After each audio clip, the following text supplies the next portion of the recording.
सभी को मेरा नमस्कार। मैं करुणा लक्ष्मी केस साई उपन्यास की पठन श्रृंखला के अंतर्गत मैं आज उपन्यास के तीसरे भाग का 7वां दृश्य प्रस्तुत करने वाली हूँ। उसके नाम में भी गंगा और मन में भी गंगा, गंगा जैसे पवित्र और शुद्ध हृदय वाले गंगागीर मूलतः पूर्ण तांबे के वासी। गृहस्थाश्रम में गंगागीर महान वैष्णव थे। आध्यात्म में उनकी रुचि और गति थी। उनकी वैष्णव भक्ति का कोई सानी नहीं था। उनके व्यक्तित्व में ज्ञान और भक्ति का समन्वय था। साथ ही त्याग, सेवा, सहानुभूति और प्रेम आदि के कारण उनके व्यक्तित्व में एक भिन्न निखार आया था। गृहस्थी में रहकर भी परमार्थ की मिठास का आनंद लेने वाले गंगागीर जनसामान्य के लिए आदर्श थे। गृहस्थी में रहकर भी वह परमार्थ से जुड़े थे और परमार्थ की अच्छी गृहस्थी भी किया करते थे। उनके शुद्ध, पवित्र और तेजस्वी चरित्र के कारण उन्हें बीच बीच में भविष्य की आहट मिला करती थी। उनके मुंह से अनजाने ही भविष्यवाणी हुआ करती थी। गंगागीर अक्सर शिरडी आया करते थे। उन्हें शिरडी के प्रति आत्मीयता थी, विशेष अपनत्व था। अन्य गांवों की अपेक्षा इस गांव का पुण्य महान है, इसका उनको एहसास था। यह गांव आज न कल वंदनीय होगा, इसकी धुंधली सूचना उनके मन की गहराई ने दे दी थी। एक बार वे शिरडी आए थे, परिचितों से बातें कर रहे थे कि तभी एक घटना हुई। उनको दूर से तेज प्रकाशपुंज के आने का एहसास हुआ। उनके शरीर में खुशी की लहरियां दौड़ने लगी। हृदय आनंदातिरेक से भर उठा। आपको क्या हो रहा है? आप उल्लसित, प्रभावित लग रहे हैं, माधव अर्थात एक परिचित ने पूछा।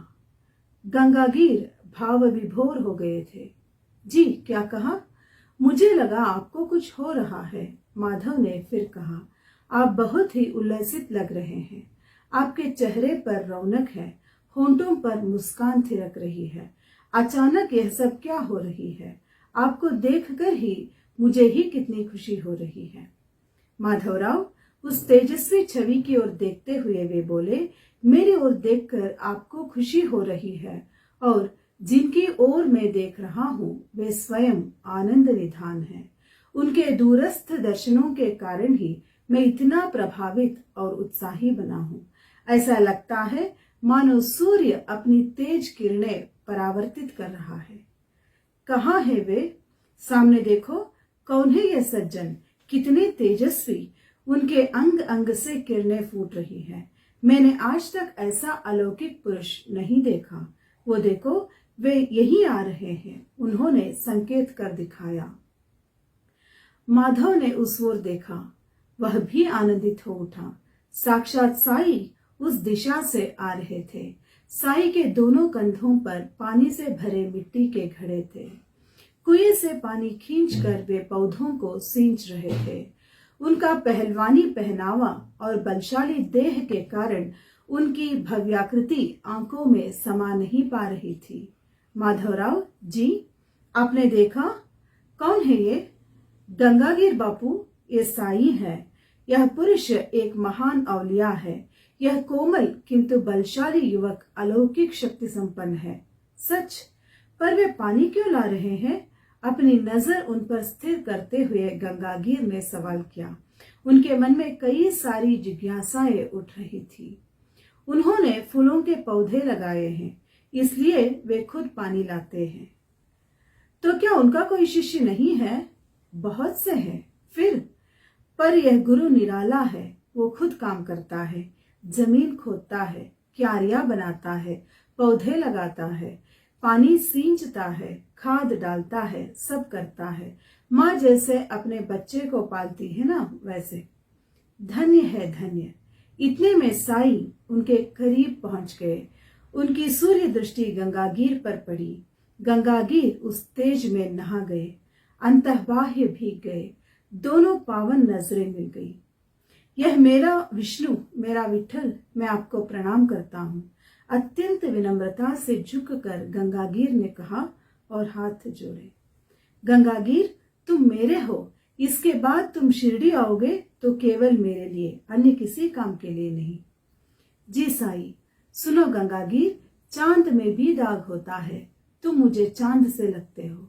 साईं, मुझ पर कौन सा दाग है? गंगागीर ने हाथ जोड़कर बड़ी नम्रता से पूछा। कहीं कोई साशंकता है? तुम पूरी तरह से निश्चिंत नहीं हो। बीच बीच में कभी आध्यात्मिक विकास के प्रति साशंकित हो जाते हो। निडर निश्चंक व्यक्ति ही आध्यात्म में प्रगति कर सकता है और उस पार पहुंच सकता है। सही है, एकदम सही है। यह आशंका सूक्ष्म होने पर भी दीपक की ज्योति की तरह भड़क उठती है और मेरी मन शांति कांप जाती है। साई मुग्ध होकर हंसे। उन्होंने घड़े में हाथ डाला और अंजलि भर पानी लिया। गंगागीर जी, मुंह खोल। साई ने अंजलि का पानी उसके मुंह में उंडेला। मधुर शीतल सा कुछ उनके कंठ में उतरता गया, मानो शांति का झरना मुख से उगम होकर सर्वांग में बहता गया हो। आशंका की चिंगारी झरने सी भीग गई थी और निर्मल विशाल गहन गहरी शांति का अनुभव उनको होने लगा था। होश में आकर जब वे साई को देखने लगे, तब तक साई उनकी दृष्टि से आगे बढ़ गए थे। पानी से भरे घड़े लेकर वो दिव्य तेजस्वी आकृति सूर्य की किरणों सी आगे बढ़ने लगी थी। माधव, शिरडी का महाभाग्य है जिसे इस तरह का अनमोल रत्न मिला है। आज चाहे यह कंधे पर पानी ढोकर ले जा रहा है, पर यह सामान्य व्यक्ति नहीं है। इस धरती का कोई पुण्य है जो यह मूर्ति यहाँ पहुंची है। आकाश को लगाम डालने वाला यही योगी है, यही सारे ब्रह्मांड को निगलने वाला ईश्वर है। शिरडी की तरह मेरा भी भाग्य महान है, इसलिए उसने मुझे शाश्वत शांति क्षण में ही प्रदान की। इस साधु के गुण मैं कैसे बखानूं? उनके दर्शन हुए, कृपा हुई, आशीष मिला, जीवन कृतार्थ हुआ। दोनों ने साई को प्रणाम किया। धन्यवाद।